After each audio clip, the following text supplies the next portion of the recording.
Welcome, friends. There's only 1 week left until the new year, and you can already feel the magic in the air. To make this anticipation even more enjoyable, I want to share a piece of holiday warmth with you. Today's episode will be connected to the spirit of the new year and Christmas in one way or another. You may think of Christmas and the new year as a time for decorations, festive salads, and peace. However, I will show you another side of these days. We will witness miracles born from despair and incredible rescues where hope seemed to be lost. If you enjoy this, please give us a like. And feel free to comment on which city you are listening from. It brings me great joy to see our cozy community grow. Here are 30 incredible stories. Let's begin. Story number 1. The Ark that held 14,000 souls. Imagine an icy wind cutting through to the bone, and a leaden gray sky ready to unleash its wrath on the earth. We travel back to December 1950. This is the port of Nam in Korea. Chaos reigns as evacuations take place. On the pier, pressed against the cold water, thousands of refugees gather. They are fleeing from an advancing army, and their only escape lies across the sea. But there is a catastrophic shortage of ships. Among the military vessels stands a small cargo ship, the Meredith Victory, designed to carry only 12 passengers and a crew of 47. It was meant to transport military equipment, but fate had other plans. Captain Leonard LaRue looks out from the bridge at a sea of human heads. An impossible choice lies before him: to follow orders and save the valuable cargo, or to commit an act of madness that could cost him his career and the ship's seaworthiness. He makes a decision that will forever inscribe his name in the annals of mercy. The captain gives the order: unload all weapons, all supplies, and even the fuel for the jets onto the shore, freeing every inch of the hold and deck. And then the loading begins. People climb aboard using rope ladders, passing children to one another, huddling together so closely that there's barely room to sit.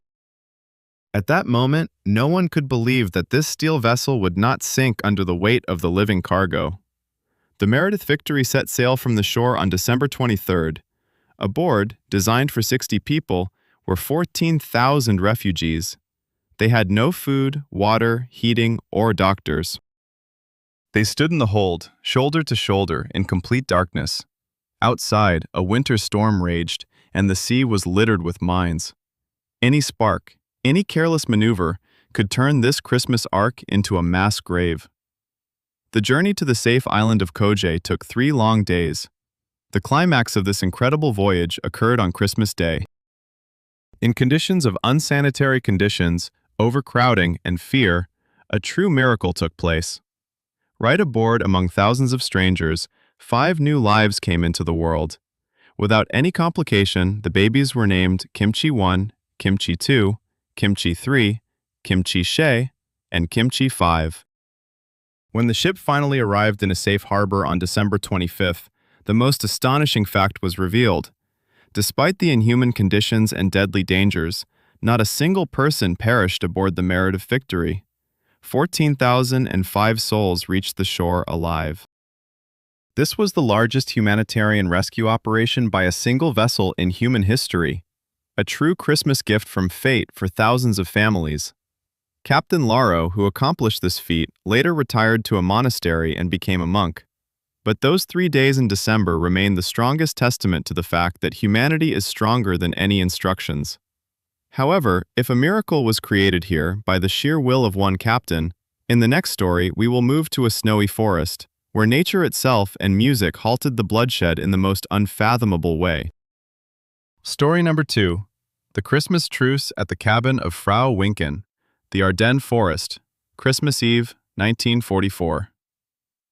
Imagine a dense, impenetrable forest blanketed in snow, where the only sound is the distant rumble of artillery. This was the battle for the Bulge, the last major offensive of German troops on the Western Front. In the heart of this icy hell, in a small hunting cabin, 12-year-old Fritz Winken and his mother Elizabeth tried to create a semblance of celebration. Fritz's father remained in town, baking bread for the army, while they took shelter here, hoping to weather the bombardments. That evening, Elizabeth performed a small miracle. She managed to procure a hefty rooster that she intended to roast, hoping the aroma of the festive dinner would momentarily drown out the smell of war. But suddenly, a sharp knock on the door shattered this fragile comfort. Elizabeth opened the door and froze. 3 American soldiers stood on the doorstep. One was severely wounded and bleeding out onto the snow. The other 2 could barely stand from cold and exhaustion. They had gotten lost in the woods and didn't know they were in enemy territory. Elizabeth had no weapons, but she had the heart of a mother. She gestured for the enemies to enter. She laid the wounded man on her son's bed and began to prepare dinner. In broken French, they tried to communicate. It seemed the tension had eased, when there came another knock at the door. Fritz ran to open it, thinking it was more lost Americans. But, on the doorstep, stood 4 German soldiers in white camouflage suits. The corporal immediately asked if anyone was inside the house. Elizabeth stepped onto the porch and calmly but firmly said, "There are guests here, Americans." The Germans raised their rifles. By the laws of wartime, harboring the enemy was punishable by death on the spot. Elizabeth Winkin, a simple woman with a ladle in her hand, stood between the muzzles of the guns and the door. "Listen to me," she said with an unwavering voice. "Tonight is a holy night. We will have Christmas dinner, and there will be no shooting here. Leave your weapons on the woodpile, otherwise you will not enter." A ringing silence hung in the forest. The soldiers looked at the woman, who was behaving like a general. And something incredible happened. The disciplined German soldiers slowly lowered their weapons, placed their rifles at the entrance, and entered the house. Following them, on Elizabeth's orders, the Americans surrendered their weapons too. In the cramped cabin, lit only by candles, deadly enemies sat at the same table. The smell of roasted rooster and potatoes filled the room. At first, everyone sat tensely, not daring to raise their eyes. But then the German corporal, who had studied to be a doctor before the war, approached the wounded American and examined his injury. He explained in clear English that the cold had saved the soldier from bleeding out and bandaged the wound with his supplies. When Elizabeth served dinner, the enemies broke bread together. One of the Germans took a bottle of wine and a loaf of bread from his backpack. Tears streamed down the cheeks of the hardened fighters. That night, they were not soldiers from 2 armies. They were simply frozen, tired people who missed home. In the morning, they shook hands. The German corporal gave the Americans a map and a compass, showing them a safe route to their positions, and said, "Be careful, don't go through Monschau." They parted ways, returning to war.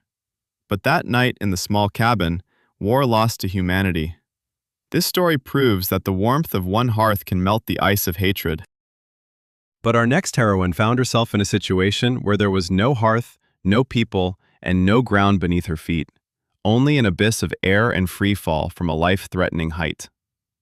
Story number 3. The Girl Who Fell from the Clouds and Walked on Foot. Lima, Peru, December 24, 1971. The airport was filled with a damp heat mixed with the smell of kerosene and expensive perfume. 17-year-old Juliana Kemper sat in the waiting area beside her mother, Maria. For the girl, this day was meant to be a double celebration. Yesterday, she received her diploma, and today they were flying to visit their father at a biological station in the heart of the jungle to celebrate Christmas as a family. They chose a flight with LNA Airlines. Despite the carrier's bad reputation, the desire to make it to the festive table outweighed caution. As they boarded the turboprop plane, the sky appeared calm.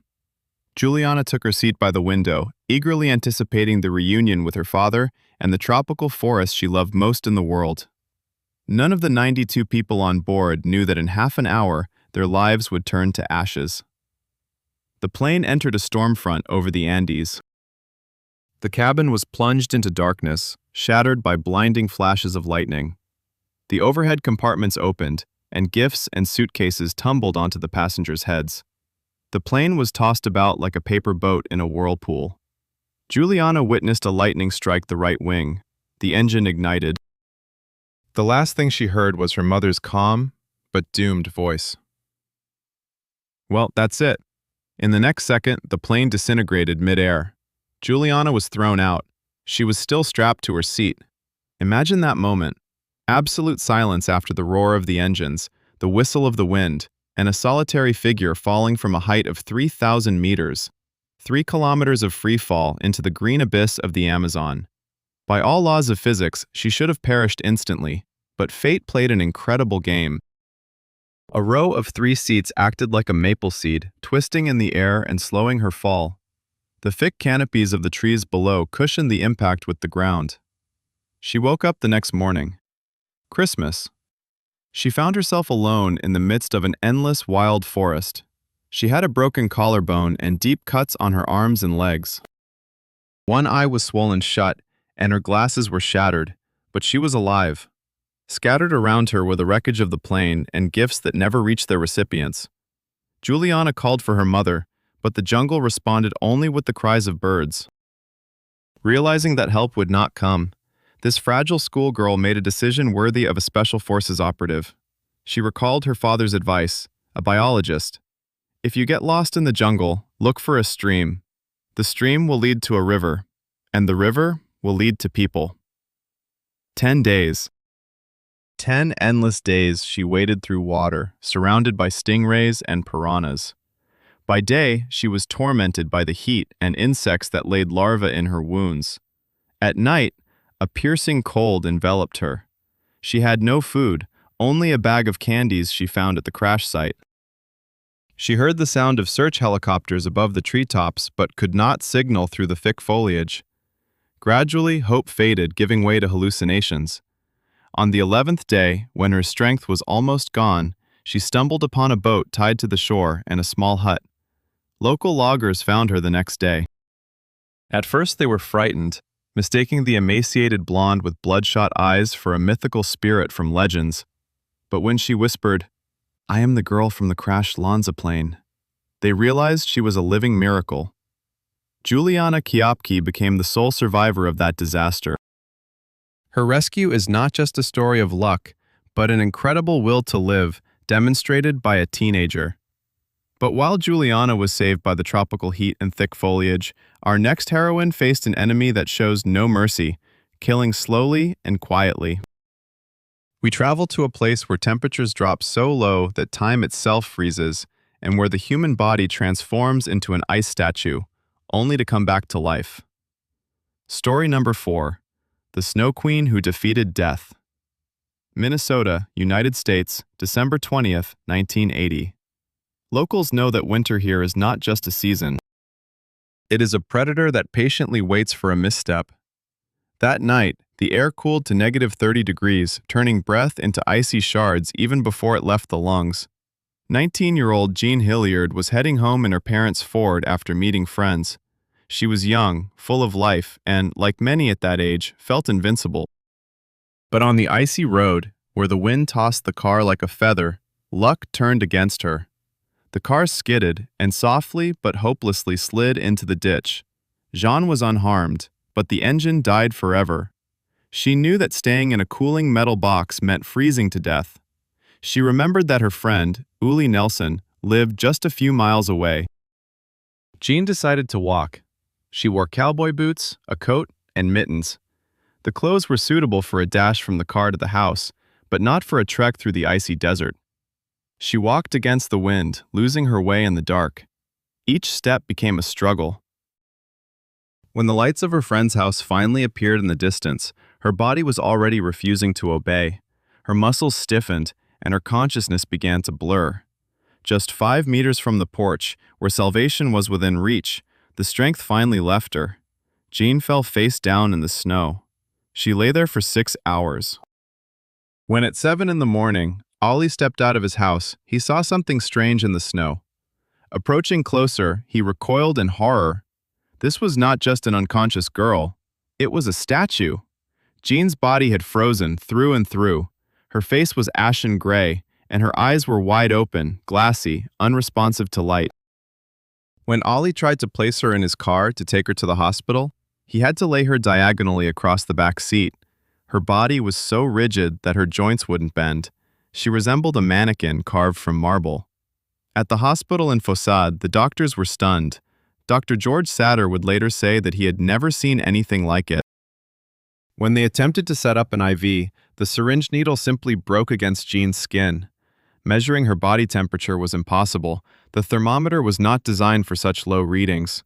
Her heart was beating only 12 times a minute, rare and dull, like an echo in a dungeon. Medically speaking, Jean Hilliard was dead. The cells in her body should have been destroyed by the crystallization of water within them. The doctors had no hope. Even if her heart could be restarted, her brain would have died and her limbs would require amputation due to total frostbite. They simply wrapped her in electric heating pads, waiting for the inevitable end. Jean's mother sat nearby, holding her daughter's icy hand, praying for a miracle. And a miracle happened. After a few hours, as the icy shell began to retreat, Jean suddenly breathed. A couple of hours later, she opened her eyes and quietly asked for a glass of water. The doctors could not believe their eyes. Over the next 49 days, Jean made a complete recovery. No brain damage, no amputations, and even the toes that had turned black from the cold regained sensitivity. She left the hospital as a completely healthy person, leaving science in bewilderment. The case of Jean Hilliard remains one of the most incredible medical mysteries, a testament to the hidden reserves of the human body that we barely even suspect. Jean managed to survive an icy captivity where the air was pure yet deadly. But our next story will take us to a place where the air became an enemy not due to the cold, but because of what it was filled with. We will head to a city that plunged into darkness for 5 days, where ordinary fog turned into a serial killer, taking thousands of lives, right in the heart of the holiday season. Story number 5. The City That Breathed Death. London, December 5, 1952. The city is preparing for Christmas. Lights sparkle in the windows of Oxford Street. Homemakers are buying turkeys, and children dream of presents. But that year, the greatest gift for Londoners would simply be the chance to take a breath and not cough. A fog descended upon the capital of Britain. For the English, this was a familiar occurrence. The famous pea soup was part of London folklore. But this fog was different. Due to a rare anticyclone, cold air was trapped beneath a layer of warm air, creating an invisible lid over the city. All the smoke from millions of chimneys burning cheap, rich, gray coal, car exhaust, and factory emissions remained close to the ground. By noon, the sky had turned yellow, taking on the hue of rotting parchment. By evening, it had turned black. Visibility dropped to 0. This was no figure of speech.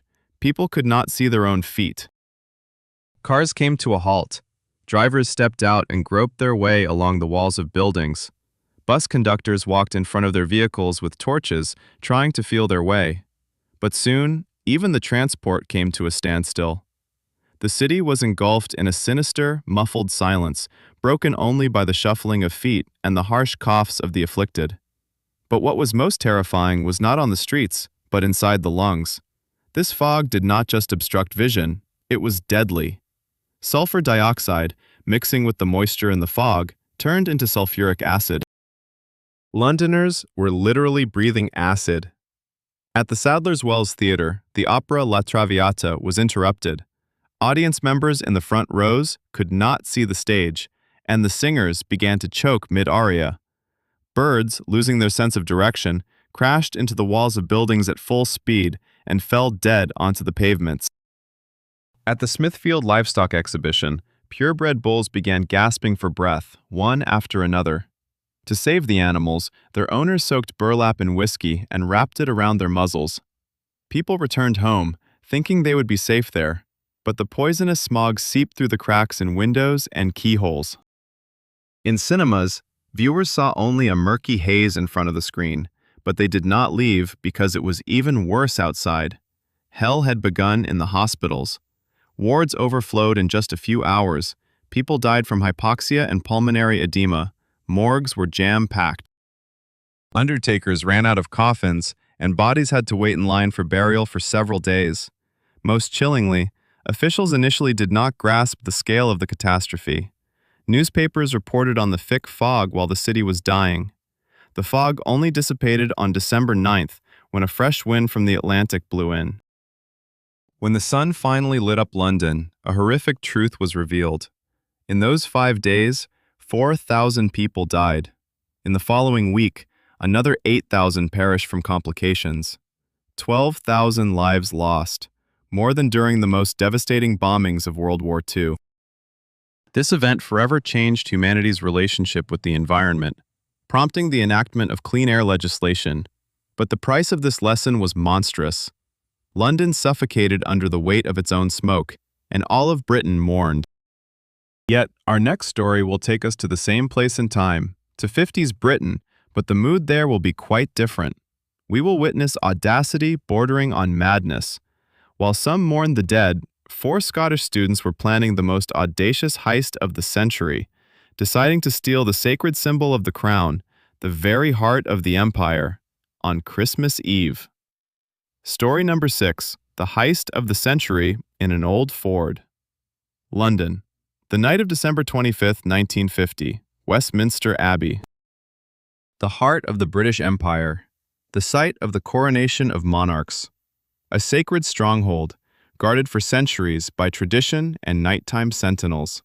It might seem that entering this place with nefarious intent was impossible, especially on Christmas.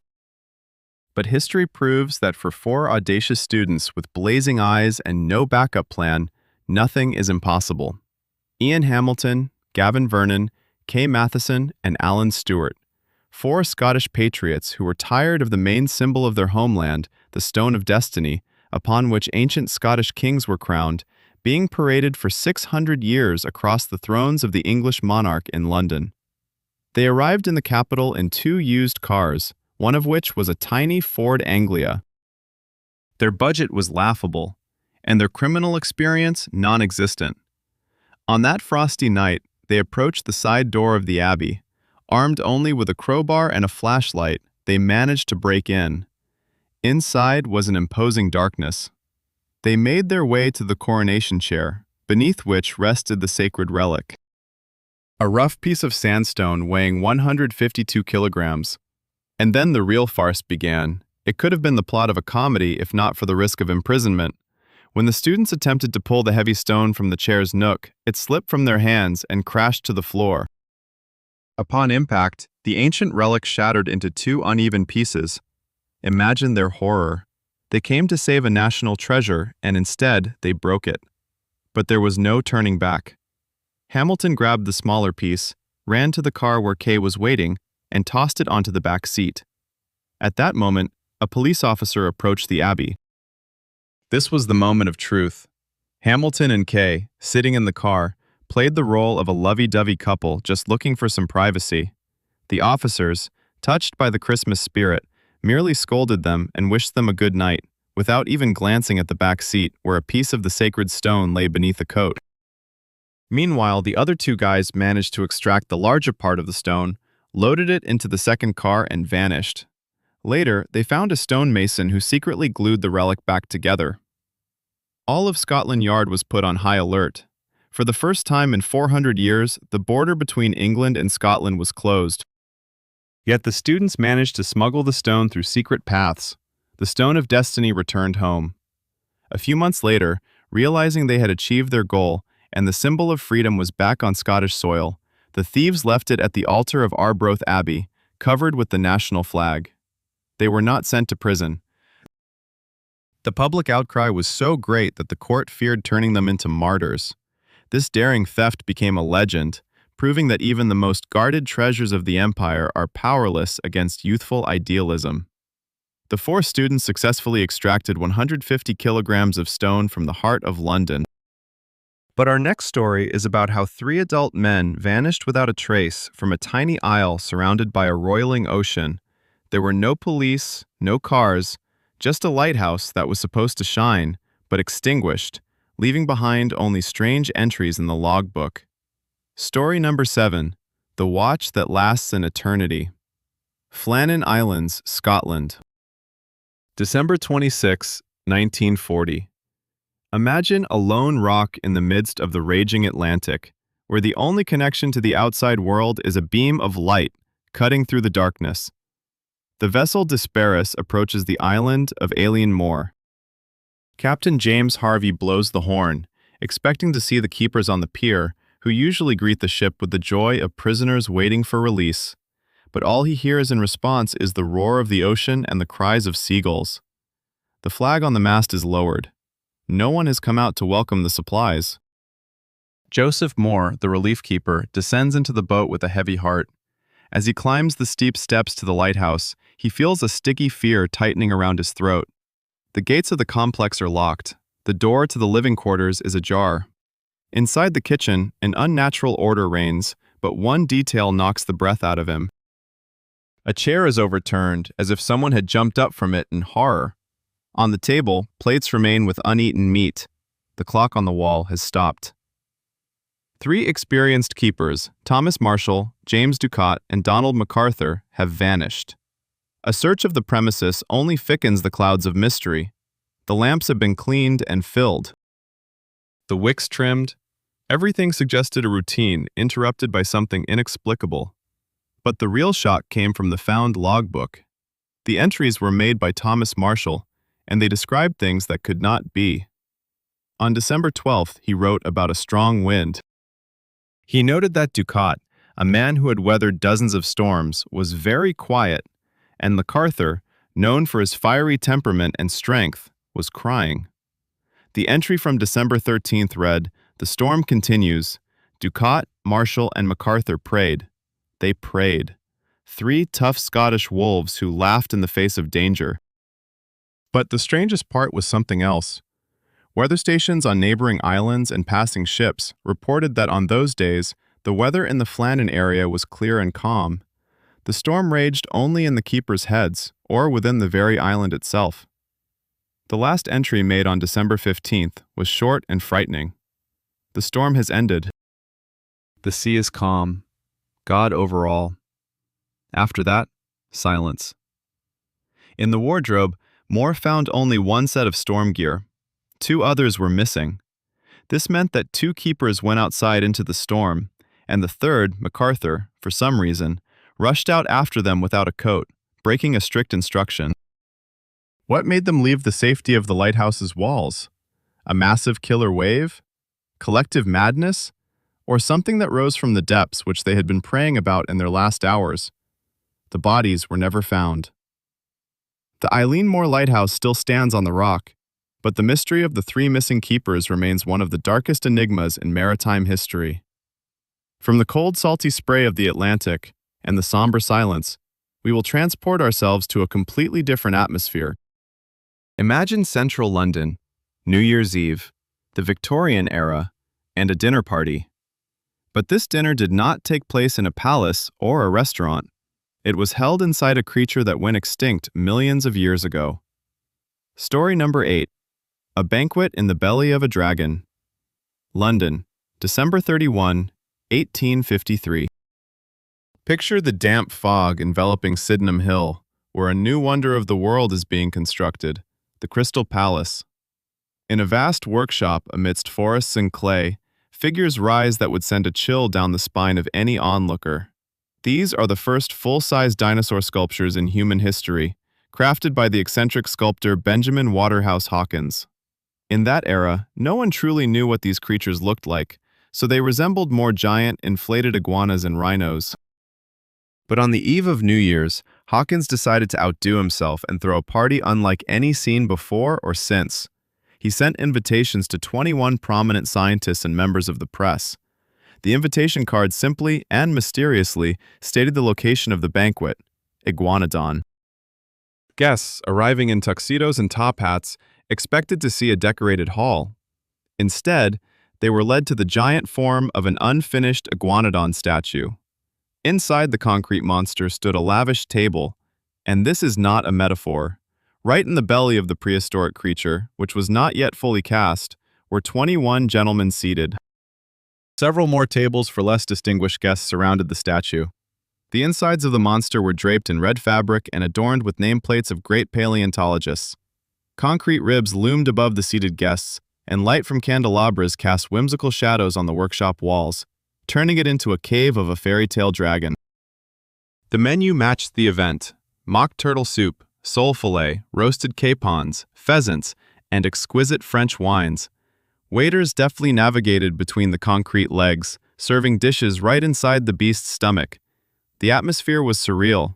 Amidst the clinking of glasses and the hum of voices bouncing off the walls of the sculpture, The scientists raised toasts to Queen Victoria and to the science that allowed the revival of these titans of the past.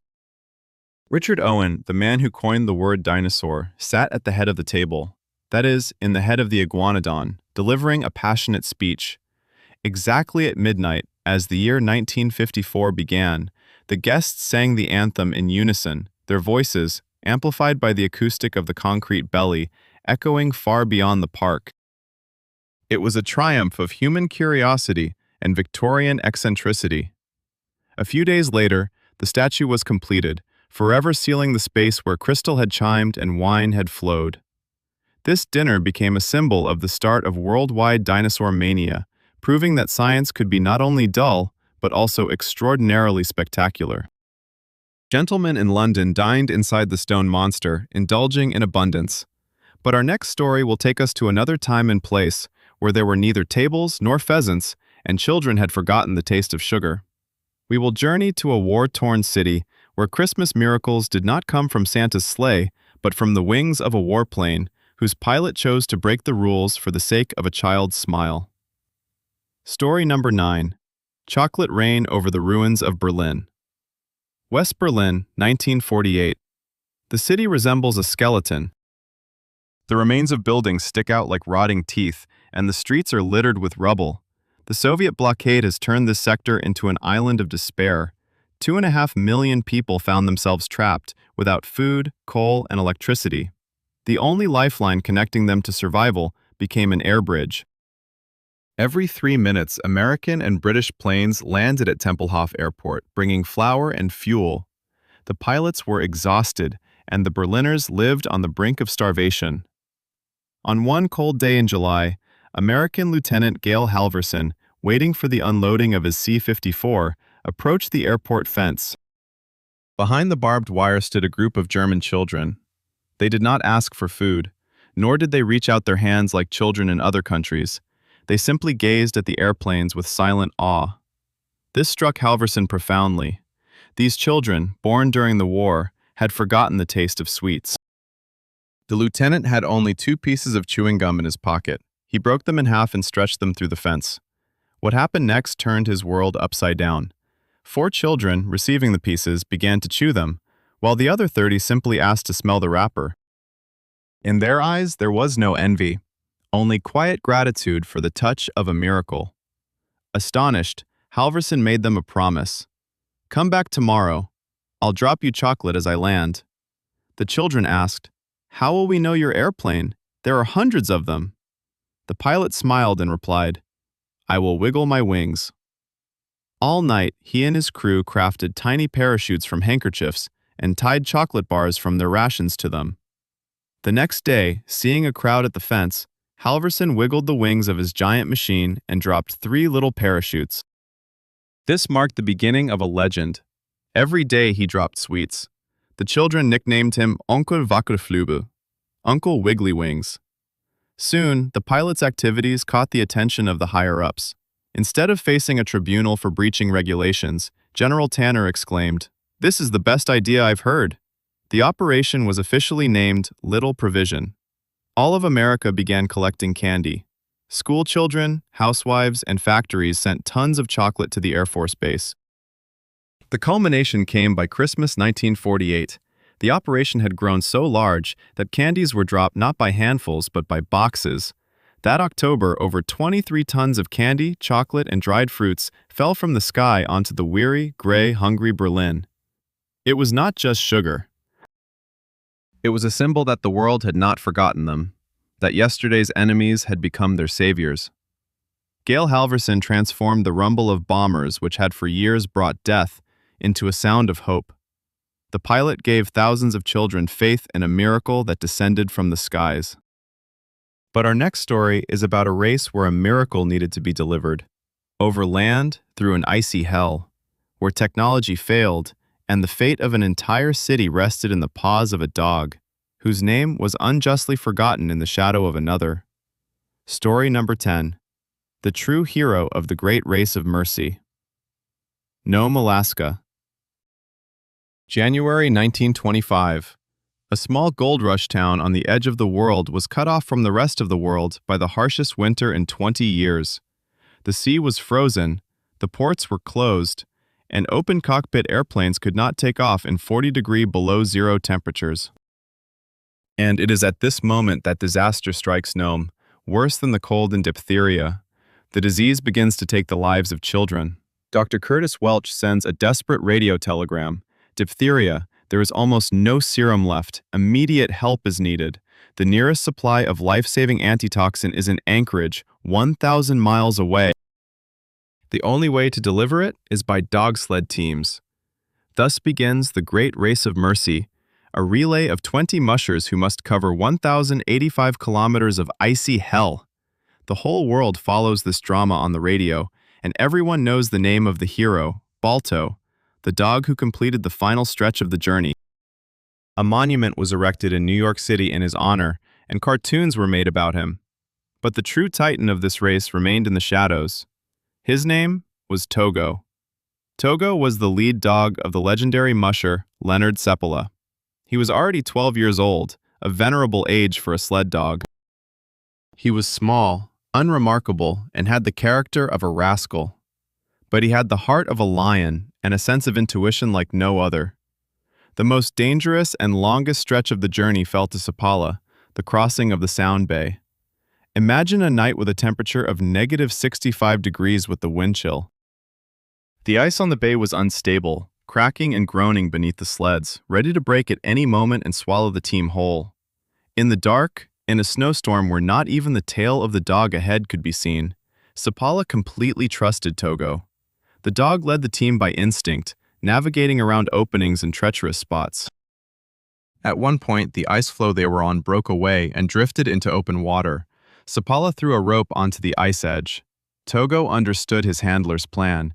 He jumped into the icy water, grabbed the ice with his teeth, and pulled the floe with the sled team back to shore, even as the sharp ice cut into his paws until they bled.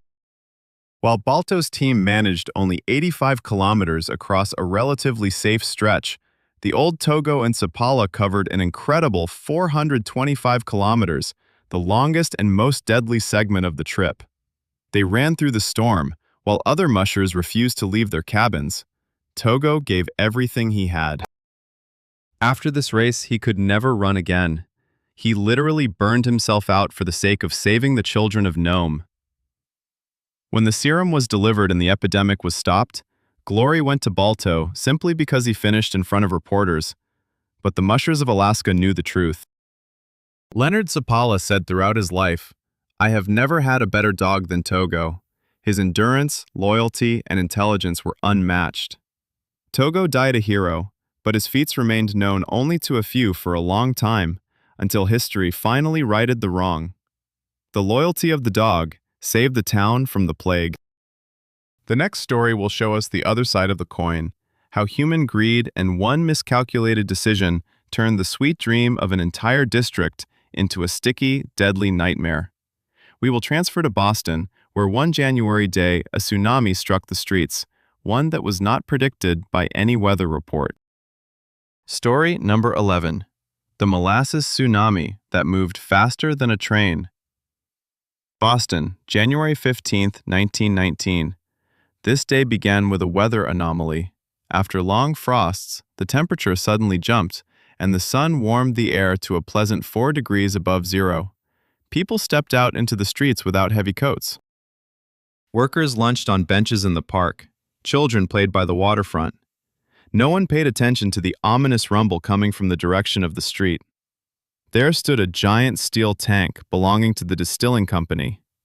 The monster, 15 meters tall and 27 meters wide, was filled to the brim with molasses, a thick, sugary syrup used for producing alcohol and munitions. Locals had long complained that the tank was leaking, with sticky sludge constantly seeping from the seams. But on that day, due to a sudden rise in temperature, the molasses began to ferment inside, releasing gas. Pressure grew with each passing minute until the steel could no longer withstand it. Around noon, a sound like a machine gun burst forth as steel rivets shot out, and then the ground shook from the thunderous noise heard on the other side of the city. The tank split apart along its seams. What happened next is beyond the comprehension of modern people. On Boston Street, it was not water that gushed forth, but a wall of thick, viscous, dark brown liquid. The wave, nearly 8 meters taller than a two-story building, rushed forward at a speed of 60 kilometers per hour. It was faster than any person could run. The physics of this catastrophe were terrifying. Molasses weighs 1.5 times more than water. It was not a current. It was a liquid battering ram. The wave swept buildings from their foundations, crumpled trucks like tin cans, and bent the beams of the railway overpass. The fire station was literally crushed inward, and a heavy vehicle flipped over. People, horses, and wagons found themselves trapped. But the most horrifying aspect was what happened when the wave came to a stop. Unlike water, molasses does not release its victims. Cooling in the winter air, it thickened instantly, turning into quicksand. Rescuers who rushed to help became stuck themselves and could not move. On that day, 21 people perished, suffocating in the sweet sludge, and 150 sustained injuries. The city cleanup took 6 months. Firefighters had to use salt water from the harbor to wash the sticky crust off homes and streets. The water in Boston Harbor remained brown until summer. Even decades later, locals claim that on hot days, a faint, sickly smell of caramel still wafted from the streets of the North End. The ghost of the most absurd and horrific industrial disaster of the century. Boston became mired in a sweet nightmare due to one warm January thaw. But our next story will take us to a place where warmth is an unattainable dream, and ice became the stage for the greatest comedy of errors in motorsport history. We will witness a race where the participants decided to cross the entire world in winter in vehicles resembling open carriages, facing challenges that are impossible to imagine. Story number 12.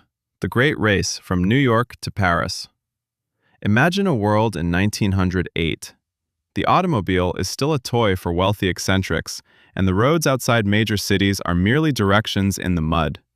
In the depths of winter, on the 12th of February, a crowd of 250,000 people gathers in Times Square. They have come to send off 6 teams who have decided to undertake the impossible, to drive from New York to Paris via Alaska and Siberia in winter. This was a grand race organized by the newspapers New York Times and Le Temps. The participants included 3 French teams, 1 Italian, 1 German, and 1 American. Their cars were open-topped, with primitive engines and wooden spokes in the wheels. They had no GPS, no winter tires, and not even proper maps. The American crew in the Thomas Flyer was led by George Schuster. Just a week into the race, it turned into a struggle for survival. In America, so much snow fell that the cars had to be pulled by horses. But the real absurdity began when they reached Alaska. The organizers, looking at the map, assumed that the Bering Strait freezes in winter enough to drive across on the ice. When the races arrived in Nome, all they saw were ice floes and open water. The plan failed. They had to load their cars onto a ship and sail to Vladivostok. And now, Siberia, spring, the thaw. There were essentially no roads, only endless marshes and taiga. The French crews dropped out of the race one by one. Italian Prince Barge, in his Juiced, got stuck somewhere near Cheetah. The German team, on their Protos, resorted to trickery. They traveled part of the route by train, incurring penalty days for it, but managed to get ahead. The Americans in the Thomas were stubbornly inching along on their own. Their gearbox broke down, there were no spare parts. What did Schuster do? He found a local blacksmith, and together they forged a new gear right in the Siberian wilderness. To travel along the Trans-Siberian Railway, the only solid surface, they removed the tires and rode directly on the rims over the tracks, bouncing at every joint. The race lasted 169 days. The Germans arrived in Paris first, on the 26th of July. They were already drinking champagne, celebrating victory, but the Americans finished 4 days later. The judges recalculated the time, added a penalty for the Germans for using the train, and subtracted from the Americans the time spent on the pointless detour to Alaska. In the end, the winner was declared to be the Thomas Flyer. George Schuster drove 35,000 kilometers. He proved that a car is not a toy, but a means of transport capable of conquering the planet. But the most surprising part is that that very winning car was found decades later in a junkyard, restored, and is still operational, holding in its parts the dust of the prairies and the mud from Siberian roads. These people conquered the world on wheels when no one believed it possible. But the next story will tell about a man who conquered the world without taking a single step, simply sitting in a chair and looking at the stars, while everyone around him was sure he was doomed to be forgotten in the darkness of his illness. Story number 13. The Man Who Cracked the Universe from His Wheelchair. Cambridge, England, January 1963. A young graduate student, Stephen Hawking, celebrates his 21st birthday, but instead of toasts and merriment, a heavy silence hangs in the air. Recently, doctors delivered a grim verdict: amyotrophic lateral sclerosis, a disease that gradually shuts down the muscles, turning the body into a prison until breathing stops. Prognosis: 2 years to live at most.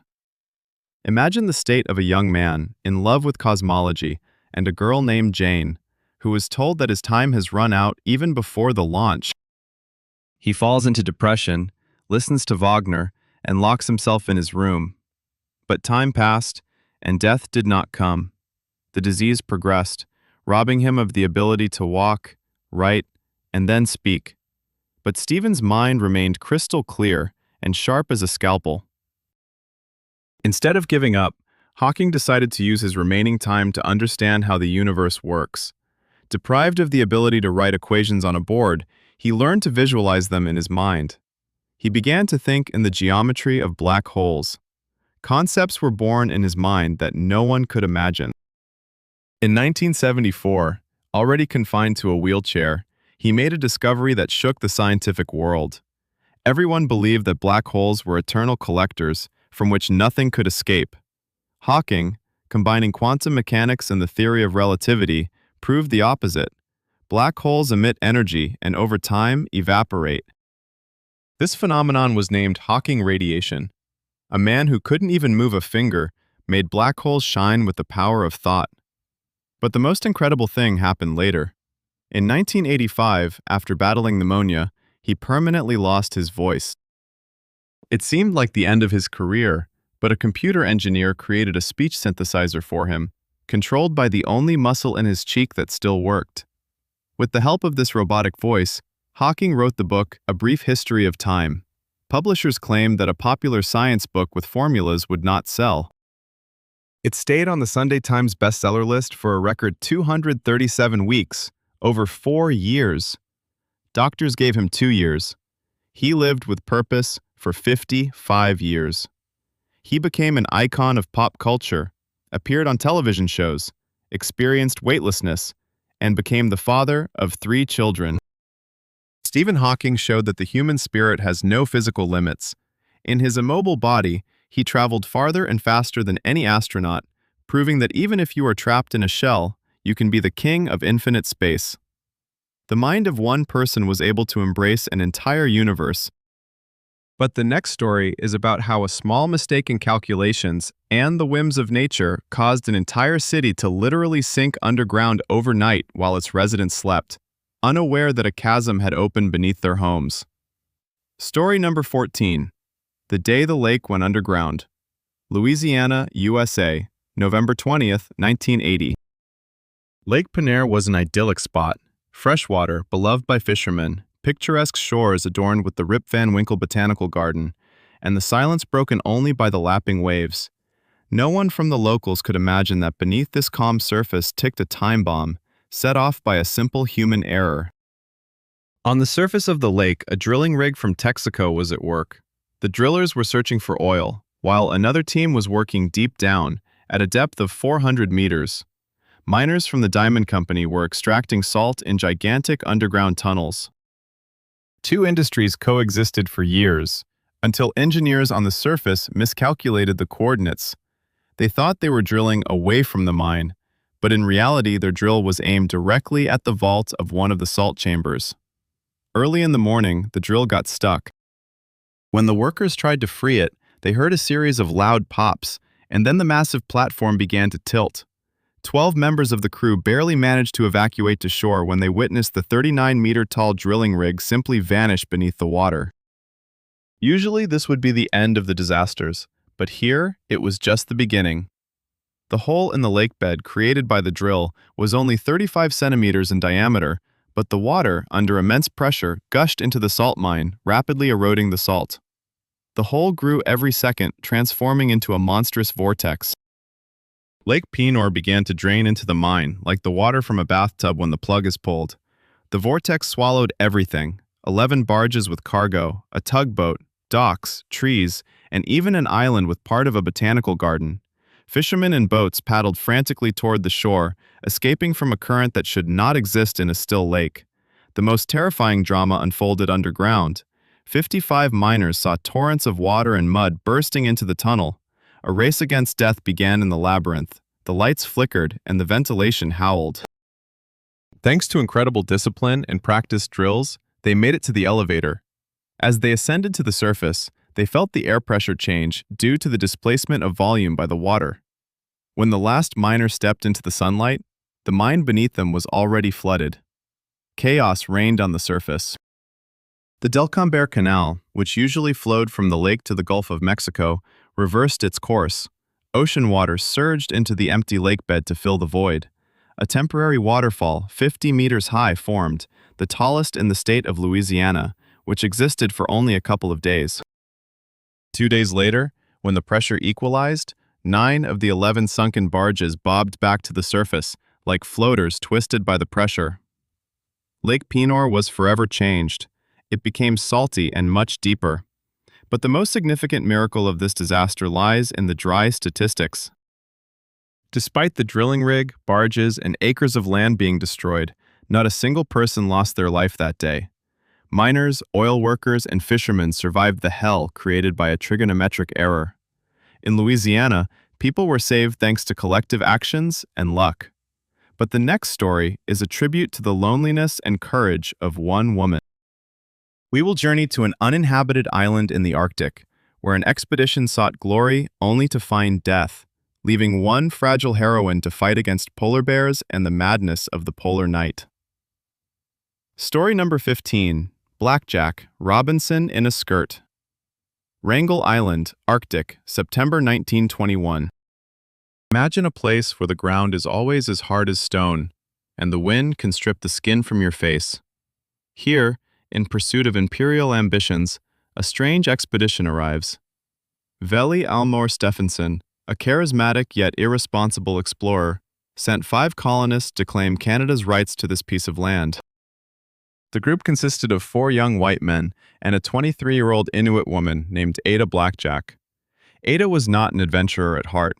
She was a timid seamstress who fainted at the thought of polar bears and didn't know how to hunt or shoot. She agreed to this venture solely for the money, as she needed to care for her sick son suffering from tuberculosis, whom she had left in an orphanage. They promised her easy work, sewing clothes and cooking meals, with a ship supposed to come for them in a year. But the ship never arrived. In the summer of 1922, the ice encased the island in a ring, cutting off supply deliveries. Food supplies dwindled, and the men began to weaken. In January 1923, 3 of them, Crawford, Maurer, and Gully, in despair, decided to trek across the ice to the mainland, which was hundreds of miles away. They left during the polar night and vanished forever. Ada was left alone with the 4th member, Lorm Knight, who was bedridden with scurvy. Now imagine the plight of this woman. She was a small, frightened, illiterate Inuit, raised in a mission and detached from her people's traditional life. In her arms lay a dying man who was pale and shouted at her, accusing her of all sins, while hungry polar bears roamed outside the tent walls. Instead of giving up, Ada transformed. The fear for her son, waiting for her return, ignited a steel backbone within her. She taught herself how to set traps for Arctic foxes. She figured out how to shoot a rifle, using precious ammunition for practice until she could kill seals. She built a lookout tower from driftwood to spot the bears. She cared for Knight, fed him, bathed him, endured his outbursts of anger, all while keeping a journal in which she asked God for forgiveness for not being able to do more. Knight died in June, leaving Ada completely alone. To avoid going mad, she talked to a photograph of her son and continued to work. She mended the tent, sewed clothes and furs, and kept things tidy as if waiting for guests for tea. When a ship named Donaldson finally broke through the ice in August 1923, the rescuers saw a woman on the shore in a parka she had sewn herself. She was healthy, calm, and ready for evacuation. Ada Blackjack had survived where 4 prepared men had perished. The press labeled her the female Robinson Crusoe, but she loathed the fame. She collected her reward, treated her son, and lived the rest of her life in silence. Her feat is proof that maternal love is the most powerful fuel for survival on this planet. Ada fought against the cold and loneliness. But the next story will take us to the heat of the Australian desert, where farmers faced an enemy that no one took seriously until it began defeating an army armed with machine guns. Story number 16. The War That People Lost to Birds. Western Australia, Kempian District, November 1932. This corner of the world resembled a searing hot frying pan. Farmers, most of whom were veterans of the First World War, were trying to grow wheat on the dry, red land. The Great Depression was suffocating the economy, and every single bushel of grain was worth its weight in gold. But that year, a threat emerged on the horizon that no one could foresee. It was neither drought nor locusts. It was an army of 20,000 emus. These enormous flightless birds were migrating to the coast in search of water, and on their way were the cultivated fields of Champion. The emus, like barbarians, broke through fences, trampled crops, and devoured the harvest.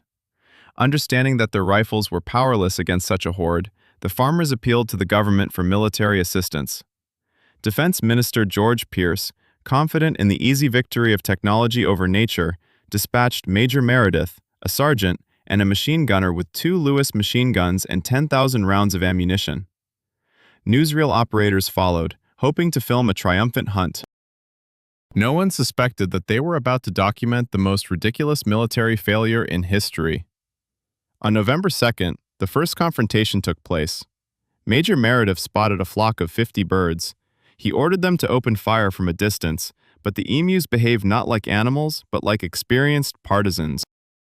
At the command of their leader, a tall bird with black feathers, the flock immediately dispersed into small groups and fled in different directions at a speed of 50 kilometers per hour. The machine gun fire missed its mark, killing only a few birds.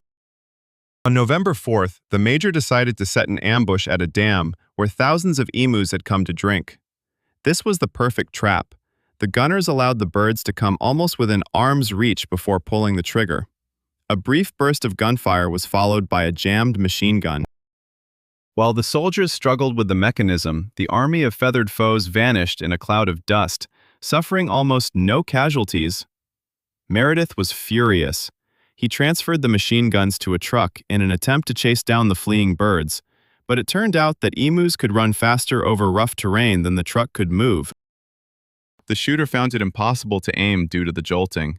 The birds seemed to mock the military machine of the British Empire. Moreover, the emus displayed incredible resilience. The major later wrote in his report, "If we had a division with the tenacity of these birds, it could withstand any army in the world."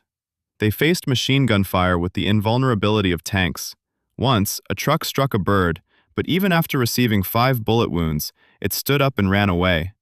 The war lasted about a month. After expending nearly 10,000 rounds of ammunition, the military managed to eliminate a negligible percentage of the enemy. The Parliament of Australia, realizing that the operation was turning into an expensive farce, withdrew the troops. The emus were victorious. They remain the masters of the fields, proving that nature knows how to fight better than humans with their strategies and automatic weapons. This is the only documented case in history where a regular army officially capitulated to birds.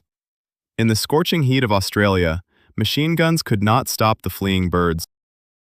But our next story will transport us to the icy depths of the Sargasso Sea, where a single man saved the world from nuclear apocalypse simply by saying no when all orders demanded pressing the red button. Story number 17. The Man Who Said No to Nuclear Armageddon. Sargasso Sea, October 27, 1962. Picture a steel cigar lurking in the impenetrable darkness of the ocean depths. This is the Soviet submarine B-59. Inside, the hellish heat is suffocating. The temperature in the compartments exceeds 50 degrees Celsius. The air conditioning has long since failed, and the air has turned into a toxic cocktail of carbon dioxide and diesel fumes. The crew is exhausted to the limit. They have been cut off from Moscow for several days, hiding from American destroyers that circle above them like vultures. The world stands on the brink of a third world war. This is the peak of the Cuban Missile Crisis, and no one in this steel coffin knows if it has already begun.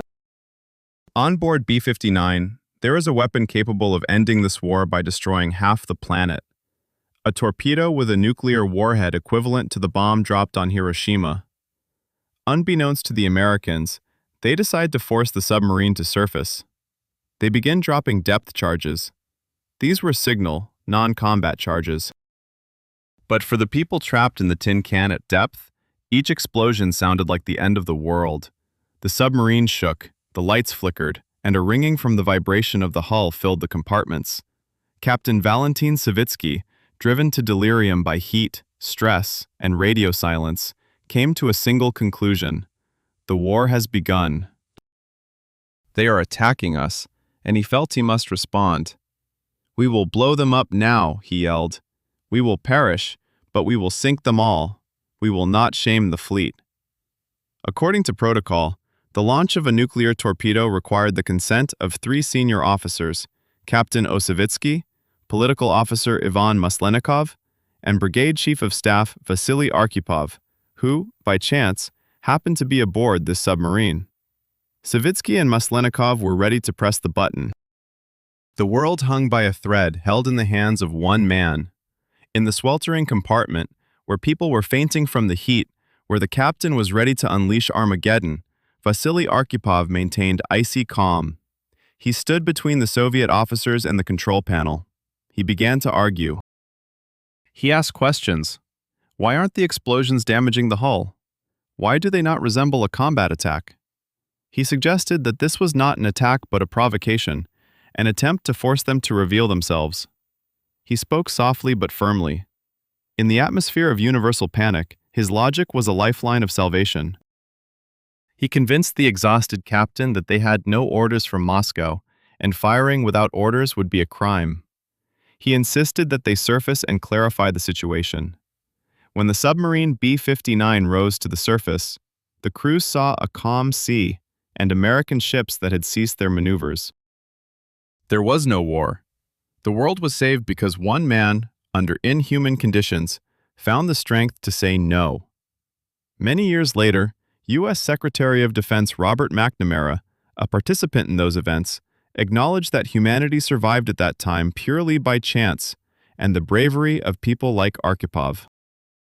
Vasily Arkhipov gifted all of us a future that might not have existed, along with all the future Christmases and New Years. He halted the man-made apocalypse. But our next story is about what happens when the end of the world comes not from man, but from nature itself. We will travel to a town that was erased from the face of the earth overnight, and where its last symbol became a photograph of a little girl whose gaze haunted the world for decades. This is story number 18. The girl who was seen by the whole world, but could not be saved. Armero, Colombia, on the 13th of November 1985. Imagine a thriving little town, enveloped in greenery at the foot of the Nevado del Ruiz volcano. The locals called it the White Lady for the gleaming glacial cap at its peak. That day, light ash fell from the sky, but no one paid it any mind. The volcano had been dormant for decades, and the town was preparing for the approaching Christmas. People were buying gifts, planning dinners, unaware that this would be the final sunset in the history of their town. That night, the White Lady awakened. It was not an explosive eruption like in the movies, but something far more insidious. Scalding magma instantly melted the glaciers at the summit. Millions of tons of water, mixed with ash and mud, cascaded down the slopes. This was a lahar, a gigantic mud flow that traveled at a speed of 60 kilometers per hour. It did not roar like a tsunami, but crept almost silently, like a gray river of liquid concrete, swallowing everything in its path. 4 hours after the eruption, This wall of mud, 30 meters high, enveloped the sleeping Armedo. When morning came, there was nothing left of the town, only a boundless gray swamp littered with debris. Out of 29,000 inhabitants, more than 20,000 perished.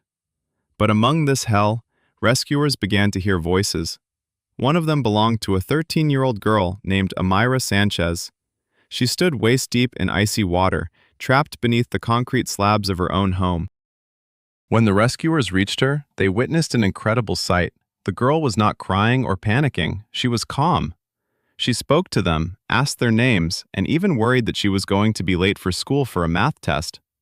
The world learned of her when journalists arrived on the scene. Amira spent 3 days in that icy trap.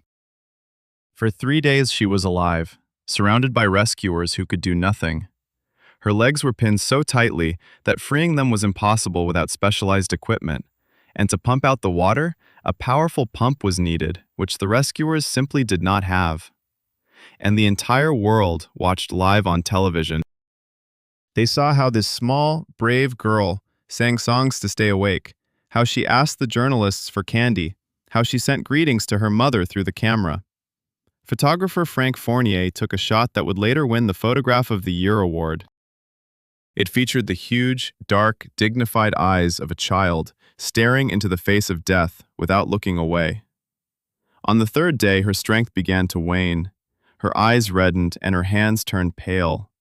She started to hallucinate, but even in her delirium, she maintained incredible composure.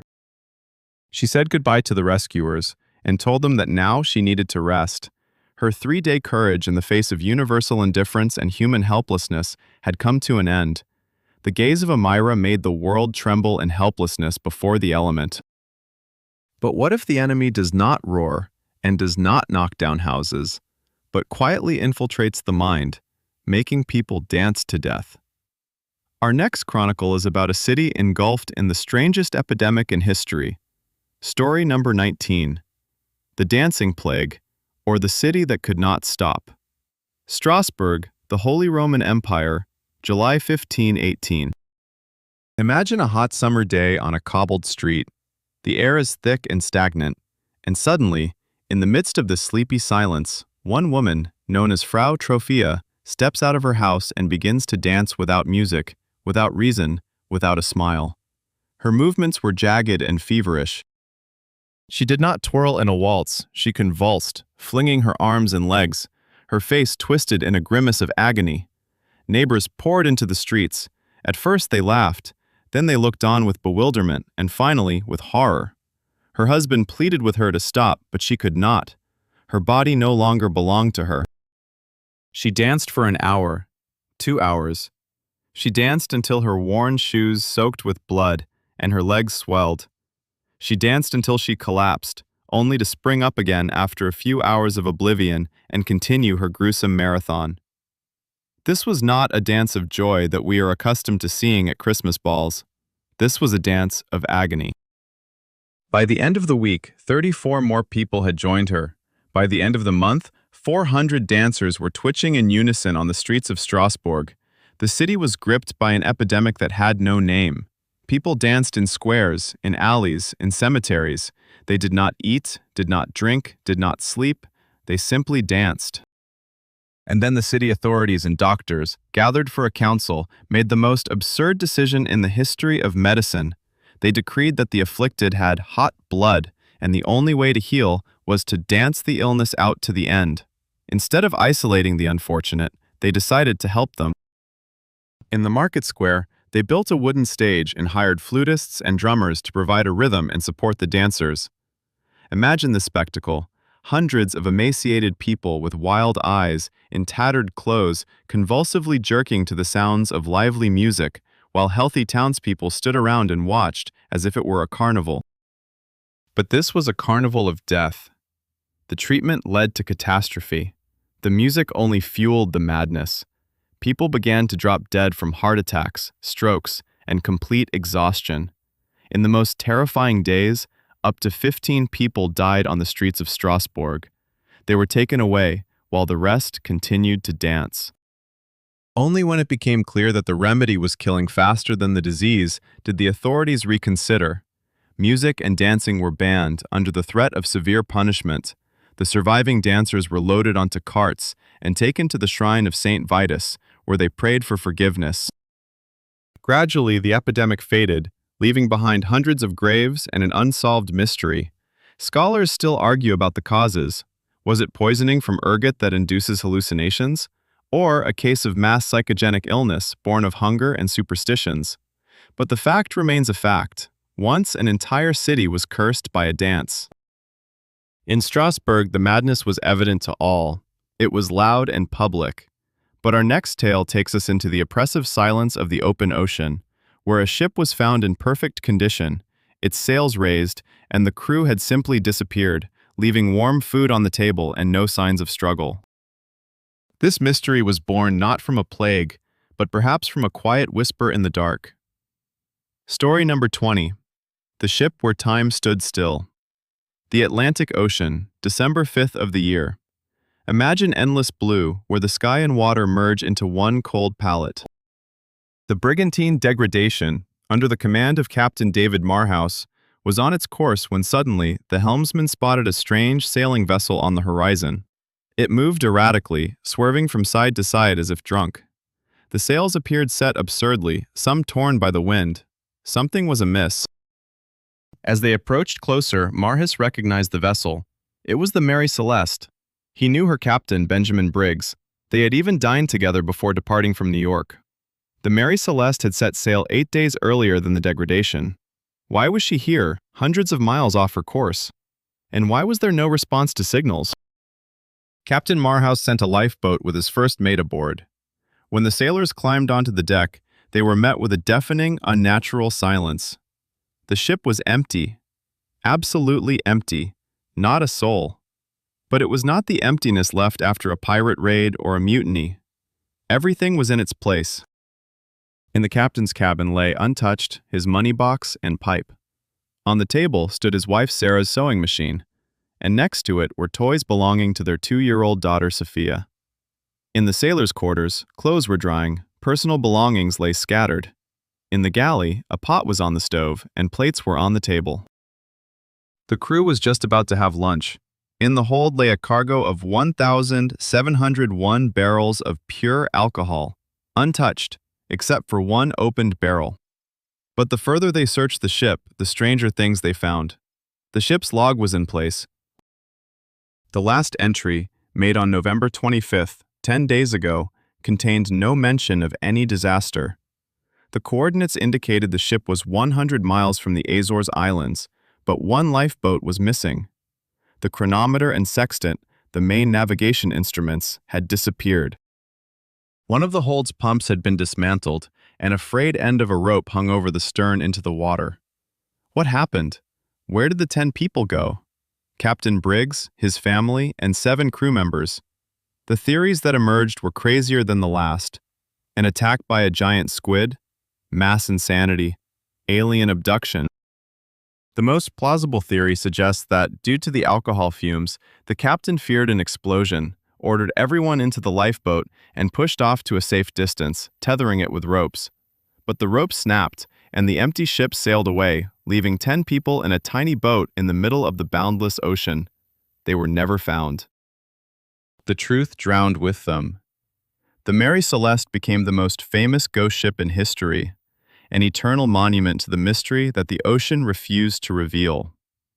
Maria Celeste faded into legend as a ghost ship, a symbol of quiet and inexplicable tragedy. Its emptiness chills the soul. But our next story is a complete opposite. There was no silence here, but the roar and screams of thousands of witnesses. We will travel to where people gathered in the spirit of Christmas to witness the triumph of engineering ingenuity. Instead, they saw it transform into a fiery nightmare before their eyes. This is story number 21, The Iron Giant and the Train That Departed into Eternity. Dundee, Scotland, 28th of December, a year. The city held its breath in anticipation of the new year, but that evening, its residents were preoccupied with something else. A hurricane of biblical strength struck the coastline. The wind howled through the pipes like a hungry wolf, tearing roof tiles from the buildings. Yet even through this clamor of nature, people gazed at the main symbol of their pride, the Tay Bridge. This was not merely a structure, it was a triumph of Victorian engineering. The longest bridge in the world, nearly 3.5 kilometers of iron lace, spanning the turbulent waters of the estuary. It seemed indestructible, an eternal testament to mankind's dominion over nature. Its creator, Sir Thomas Bouch, was celebrated as a genius. At 7 o'clock in the evening, an evening mail train entered the bridge from the southern bank. In its 6 carriages, dimly lit by oil lamps, traveled 75 people. They were returning home after Christmas visits with family. Outside, darkness raged, but inside it was warm and cozy. Passengers dozed to the rhythmic clatter of the wheels, unaware that this sound marked the final seconds of their lives. The signalman in the cabin on the northern bank saw the lights of the train, like a string of pearls, moving along the central part of the bridge, over the so-called high girders. He watched as the locomotive passed by the signal cabin. Suddenly, he saw a burst of bright orange sparks erupting from the darkness, followed by a thunderous roar that made the ground shudder. Then, the train's lights simply vanished. They extinguished all at once, as if someone had flipped a switch. When the storm momentarily subsided, and the first brave souls ventured to the shore with lanterns, they were met with a scene of apocalypse. The bridge was broken. All 13 central spans of the Giant's Heart collapsed into the icy, roaring waters of the estuary, taking the entire train with them. 75 souls. None survived. Divers who descended the next day found the carriages lying on the riverbed. Some were crumpled like paper. The doors had jammed from the impact, trapping people in a deadly snare. The subsequent investigation revealed a horrifying truth. The bridge had been constructed with fatal errors. Sir Thomas Bouch had underestimated the monstrous force of the lateral wind, and the quality of the iron and fastenings was appalling. The Iron Giant, pride of the empire, turned out to be a colossus on clay feet. The tragedy became a national disgrace and a lesson that human pride always carries a price. This bridge was built to last forever, but it became a monument to one night of horror. Its collapse was an unintended disaster born of mistake. But our next story is about a place that was built specifically to be destroyed. We will transport ourselves to France during World War II, where the Allies created an entire fake city to deceive German bombers, and where actors lived life under real bombs. This is story number 22, The Paris That Never Was. The surroundings of Paris, 1918. Imagine a German bomber pilot flying through the night darkness. His target is the capital of France. He navigates by city lights and the curve of the river Seine. Then below he sees familiar outlines, the Champs-Élysées, the Arc de Triomphe, the shimmer of water. He drops his deadly cargo and flies away, confident he has struck at the heart of the enemy. But he has just bombed a set. This was one of the most ingenious and absurd operations of World War I, the fake Paris. The French command, tired of the nighttime raids that spread panic and destruction, decided not to fight the bombs, but to deceive them. The idea belonged to engineer Fernand Jacopozzi, a specialist in electric lighting. He proposed building an exact replica of Paris 25 kilometers from the real city. Work began in utmost secrecy. Several locations were chosen to mimic industrial areas and the city center. Along the bends of the Seine, wooden replicas of famous buildings were constructed. But the key element of the deception was light. Engineers created an entire light symphony. They used multicolored lamps, white, yellow, and red, to imitate the colors of streetlights, residential windows, and even smoke from factory chimneys, which was illuminated from below. The most brilliant solution was the creation of a moving train. For this, a wooden model of a train was built on a sloped platform, which slowly slid down, and its windows were lit, creating a complete illusion of movement.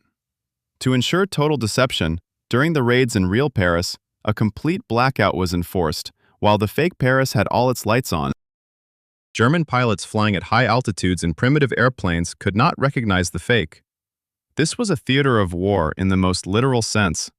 On the fake factories, people worked who, upon alarm signals, would turn the lights on and off, mimicking the production process, and then would panic and extinguish them when bombs started to fall. These actors risked their lives, being in the epicenter of real bombings, to save the real city. The project was never fully completed by the end of the war, but even in test mode, he pretended to be someone he was not, and his lie was so convincing that it changed the course of history, until one day, the truth emerged in the most unexpected way. This is story number 23, The Prince with 1,000 Faces. Europe, the early 1700s. Imagine the Age of Enlightenment, when the salons of Paris and London buzz with new ideas. In this world, a man emerges claiming to have come from the distant island of Formosa, modern-day Taiwan. His name is George Salmanazar. He is handsome, educated, speaks several languages, and passionately describes his homeland, a country about which Europe knew almost nothing. London society listens to him in awe. Salmanazar is a genius of improvisation. He recounts Formosan customs with such convincing detail that no one doubts his words. According to him, on Formosa, men walk around naked except for a golden plate covering their modesty. Every year, they sacrifice 18,000 boys to the gods, whose hearts are eaten by priests. Aristocrats dine on snakes, and shells are used as currency. But most astonishingly, he invents an entire language. He creates the Formosan alphabet, grammar, and dictionary, translating prayers into this fictional tongue, and even writing a book titled Historical and Geographical Description of Formosa. The book becomes a bestseller, and Salmanazar rises to fame. He is invited to Oxford, where he gives lectures about his homeland. Scholars take notes with serious faces as he shares his fantastical tales, and theologians rejoice that he has converted to Christianity. This grand deception stands on one foundation: the audacity and phenomenal memory of the impostor. No one knows that, in reality, he is a fair-haired Frenchman from a poor family that escaped home in search of glory. He has never been to Formosa. Everything he tells is a product of his vivid imagination. But lies cannot last forever. Cracks in his legend begin to show when he encounters individuals who ask uncomfortable questions. The astronomer Edmund Halley, the very one the comet is named after, asks him, "Why does the sun on Formosa, which is located in the tropics, not shine as long as it should?" Salmanazar falters. Jesuits returning from China directly accuse him of lying. Gradually, his popularity wanes, but instead of being publicly disgraced, he makes yet another brilliant move. He publicly repents. In his memoirs, he admits that his entire life has been a deception, and instead of condemning him, society forgives him. He becomes a friend of the famous Dr. Samuel Johnson, who admired his intellect and piety until the end of his life. George Salmanazar remains in history as the most successful impostor. His story is not merely a curiosity, it serves as a reminder of how easily humanity is willing to believe the most incredible tale if told convincingly. Salmanazar deceived people with words, crafting a fictional world.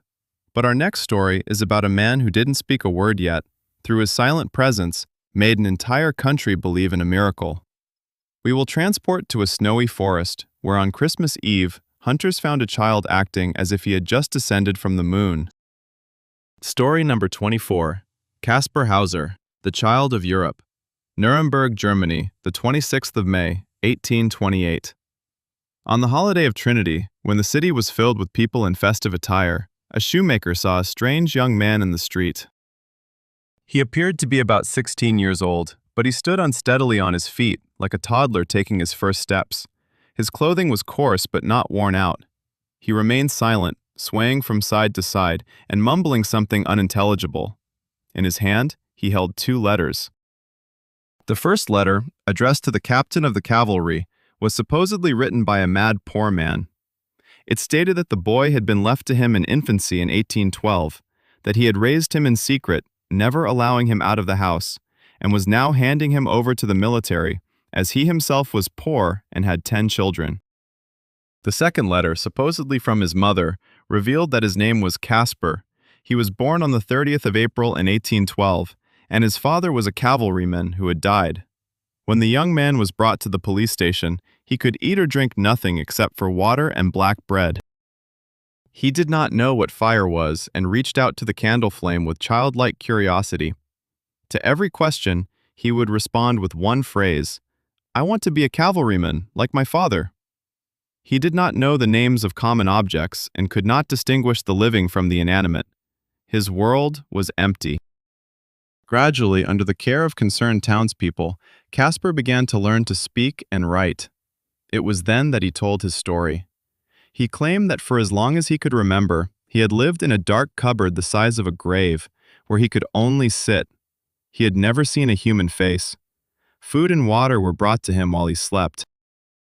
His only toy was a wooden horse. Not long before his release, a man had taught him to walk and to say the phrase about being a cavalryman. Caspar's story spread throughout Europe.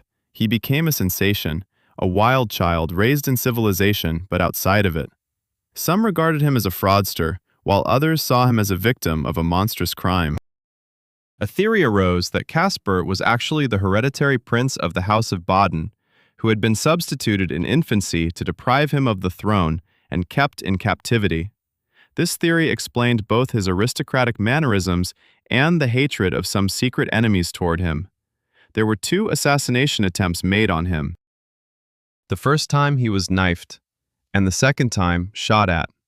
He survived. However, in December of 1833, he was lured into a city garden under the pretense of revealing the secret of his origins. There, an unknown assailant inflicted a fatal blow with a dagger. Before dying, Caspar managed to whisper that the killer had told him, "You must die." The fate of Caspar Hauser remains unsolved. Was he a prince or a masterful con artist? Modern DNA tests conducted on his posthumous belongings yielded contradictory results. He remains an eternal mystery, a ghost who for a brief time stepped out from darkness into the light to show Europe its own reflection in his innocent, unknowing eyes. The story of Caspar is a tragedy of solitude and cruelty. But our next chronicle is a comedy born of audacity and absurdity. We will journey to New York during Prohibition, where one charismatic con artist sold the Eiffel Tower twice. Story number 25. The Man Who Sold the Eiffel Tower for Scrap Metal. Paris, 1925. The city buzzes in the aftermath of the First World War. Newspapers debate everything from jazz to the cost of maintaining the Eiffel Tower. One day, a Czech con artist named Victor Lustig, reading a newspaper in a Paris cafe, comes up with an audacious idea that takes his breath away. The article states that the tower, built as a temporary structure, is rusting and costing the treasury too much. Lustig decides that if the government doesn't know what to do with it, he will help. He will sell it. Lustig was a master of disguise.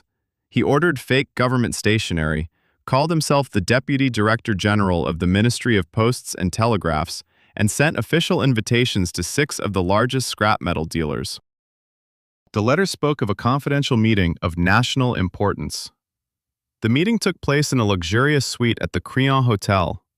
Lustig, dressed in an expensive suit and wearing the weary but important look of a bureaucrat, announced to the businessmen that the government had made a difficult but necessary decision. The Eiffel Tower would be demolished. The structure had deteriorated, its upkeep was unprofitable, and they, as proven patriots, were being offered a unique opportunity to purchase 7,000 tons of prime metal. The main condition was complete confidentiality to avoid public unrest. The traders were shocked, but the idea didn't seem entirely insane. The tower had indeed been built as a temporary structure. Lustig hired a limousine and took them to inspect the site, waving a fake pass in front of the guards. He was so convincing that no one doubted his authority. But one of the businessmen, André Poisson, hesitated. He was a newcomer to Parisian business circles and desperately wanted to land a major deal to establish himself. Lustig sensed his uncertainty and played his trump card. During the second private meeting, he complained to Poisson about his modest bureaucratic salary, hinting that it would be beneficial to receive a bribe to expedite the process. And it worked. For Poisson, a bribe was a sign of a true corrupt official.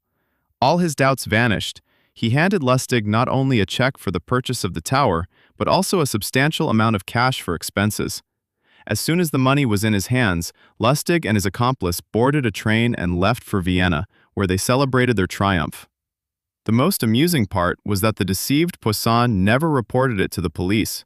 He felt too humiliated and feared becoming a laughingstock in all of Paris.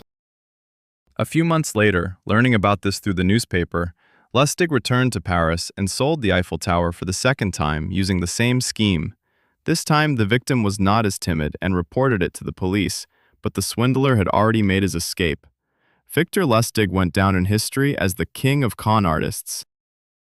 A man who proved that if your lie is big enough and delivered with the right confidence, people will believe it.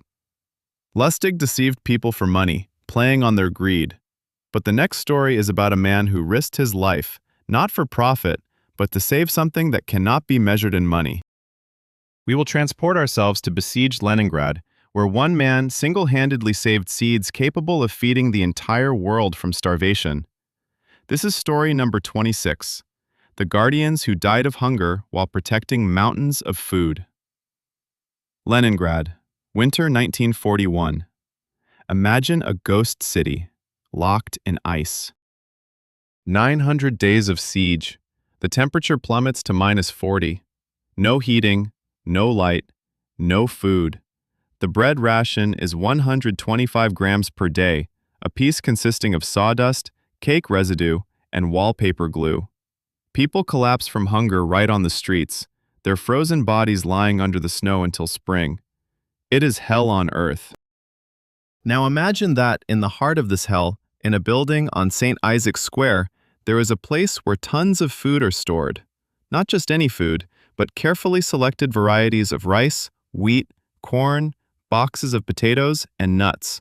A real treasure capable of saving thousands of lives. And this treasure is untouched. It was the All-Union Institute of Plant Industry.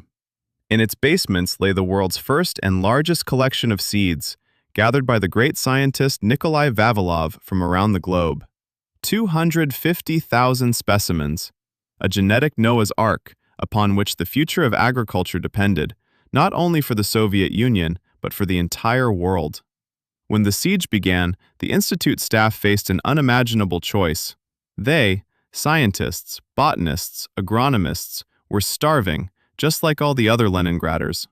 They watched their families die. And around them on the shelves was salvation. It would have been enough to open one packet of rice, boil one potato, and they could have lived for another day. But they did not. They divided the collection and stood guard over it around the clock. They protected it not only from bombings, but also from hungry rats, which were smarter than people and understood where the food was. And most terrifying of all, they protected it from themselves, from the primal instinct that screamed at them, "Eat!" Dmitry Ivanov, a rice specialist, died of dystrophy at his desk. Next to him, thousands of packets of premium rice stood on the shelves. Alexander Shchukin, a peanut specialist, died while guarding crates of nuts. Staff member Lilia Rodina starved while on duty protecting the oat collection. In total, during that terrible winter, 9 staff members died of hunger, but not a single seed, not a single tuber from the collection was eaten. They understood what a starving person could not comprehend. Their lives were finite, but this collection was immortal. It was needed to restore fields and feed the country after the war, after victory. Every unique variety of potato eaten today would mean hunger for millions in the future. This was a quiet, invisible feat, accomplished not on the battlefield, but in cold basements, where the enemy was German weaponry and the body itself. They fought in the silence of the storages, saving humanity's physical future. Now, our next hero waged his battle before the microphone. Before the eyes of the entire world, he had to deliver a speech that would unite the empire in the spirit of Christmas. But each word was torture for him, and his worst enemy was his own tongue. Story number 27, The King Who Learned to Speak for Christmas. London, December 25, 1939. Imagine a cold, echoing room in Buckingham Palace. At the table sits a man who, at that moment, is being looked at, more precisely listened to, by the entire British Empire. From Australia to Canada, from India to a small village in Scotland, millions of people are glued to their radio receivers. A war is on. Nazi Germany has already engulfed Poland, and the world holds its breath in anticipation of great bloodshed. People need hope. They need a leader's words. That leader was King George VI, and he feared the microphone more than German bombs. Since childhood, the future monarch suffered from a severe stutter. For him, public speaking was torture. Each word got stuck in his throat, turning into a painful pause filled with shame and helplessness. He never wanted to be king. This fate fell upon him after his older brother Edward VIII abdicated for love of a divorced American woman. And now, at the darkest hour for his country, he had to deliver a speech that would go down in history. He worked on it for weeks with his speech therapist, the self-taught Australian Lionel Logue. They practiced in rooms filled with sandbags in case of bombings. Logue taught the king not only breathing techniques but also self-belief. But it was one thing to speak in an empty room, and quite another when you know that a quarter of the world's population is hearing every stumble. When the red light indicating the start of the live broadcast lit up, a ringing silence hung in the room. Queen Elizabeth, his wife, stood nearby, her fists clenched. The king struggled visibly with the first phrases. He took long pauses, carefully gathering air to push through the rebellious sounds. The listeners froze. They were not just hearing a monarch's speech, they were hearing a man struggle with his affliction, and that struggle resonated with them more deeply than any lofty words. It was in this speech that lines emerged that became a symbol of British resilience. The king quoted a little-known poem. "I said to the man who stood at the gates of the year, 'Give me light, that I may tread safely into the unknown.' And he replied, 'Go into the darkness, and put your hand into the hand of God. That will be to you better than light, and safer than a known way.'" This speech, delivered with difficulty, with hesitations but with incredible inner dignity, had a colossal effect. People heard not a perfect orator, but a man just like them, full of fears yet ready to fight. The king's courage, overcoming his greatest fear, inspired the nation to combat an external enemy. This Christmas broadcast became a tradition, and with each passing year, George VI's voice grew more confident. He proved that a leader's strength lies not in the loudness of their voice, but in unwavering will. King George found his voice to unite the nation. But what if an entire city finds its voice to challenge death itself? Our next story is about a song that was born in the trenches of the First World War and became an anthem of defiance and hope in the canon of Christmas. Story number 28, The Trench Song That Halted the War. The Western Front, Christmas Eve, 1914. Imagine hell. The dug-up frozen ground, soaked in blood and mud. This is a no man's land somewhere in Flanders. Two lines of trenches, British and German, are so close to each other that soldiers can hear the coughs of their enemies. For 4 long months, they have been killing each other in a senseless positional war. Hatred has become as ordinary as the cold and the lice. But on the evening of December 24th, something occurred that was not recorded in any military code. From the German trenches, song began to rise. At first softly and uncertainly, then louder and more harmonious. It was Stille Nacht, silent night. British soldiers, hearing the familiar melody, froze in place. Their officers ordered them to prepare for an attack, suspecting a trick. But instead of gunfire, the pure sound of the Christmas hymn floated in the frosty air. And then a miracle happened. One British soldier, peering out from his trench, began to sing along in English. Silent Night. Others joined him. For a moment, the two warring armies became one choir, singing about peace on earth. Then, a small Christmas tree appeared from the German trench, decorated with candles. A voice called out in broken English, "Tommy, don't shoot! We won't shoot either!" And the soldiers began to emerge from their shelters. At first, one by one, cautiously, hands raised, then in dozens. They met in the no man's land, on the very patch of earth where shellfire had raged just the day before. They exchanged handshakes, showing each other photos of their families. A German barber cut the hair of British soldiers. The English shared their plum pudding, while the Germans offered cigars and schnapps.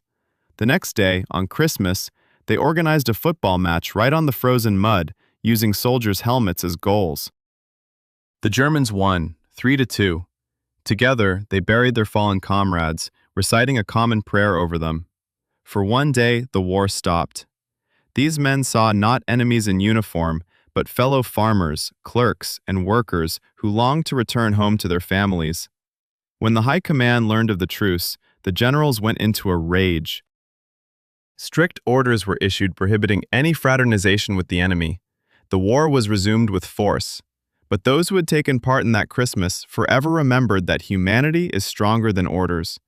It was a spontaneous rebellion against madness, born from one simple song that reminded people that even in the darkest hell, there can be light. The music momentarily stopped the war, showcasing the strength of the human spirit. But what happens when the spirit is trapped and the body is forced to undertake an unimaginable journey? Our next story is about a man who crawled hundreds of miles across an icy wasteland to seek vengeance for betrayal and prove that he cannot be killed. Story number 29, The Ghost That Crawled. The Rocky Mountains, North America, winter, 1823. Imagine an endless white expanse, where the only sounds are the howling wind and the crunch of snow. Here, far from civilization, a group of fur trappers navigates through untamed lands. Among them is a man named Hugh Glass. He is an experienced trapper, a guide, a man who knows these mountains like the back of his hand. But nature has prepared a trial for him that will turn him into a legend. During a scouting mission, Glass encounters a mother grizzly bear with 2 cubs. In those times, an encounter with a grizzly was a death sentence. The bear attacked instantly. It tore through his back to the bone, broke his leg, and scalped him. When his companions rushed to his screams and killed the beast, they saw something that barely resembled a human being. Hugh Glass was breathing, but his wounds were so horrific that no one believed he would survive until morning. The expedition leader, Captain Andrew Henry, understood that carrying a dying man meant condemning the whole party to death. He offered 2 volunteers to stay with Glass, wait for his death, and give him a proper Christian burial. 2 stepped forward, the young Jim Bridger and the experienced John Fitzgerald. They dug a grave and waited. 5 days passed. Glass clung to life with a tenacity that frightened his companions.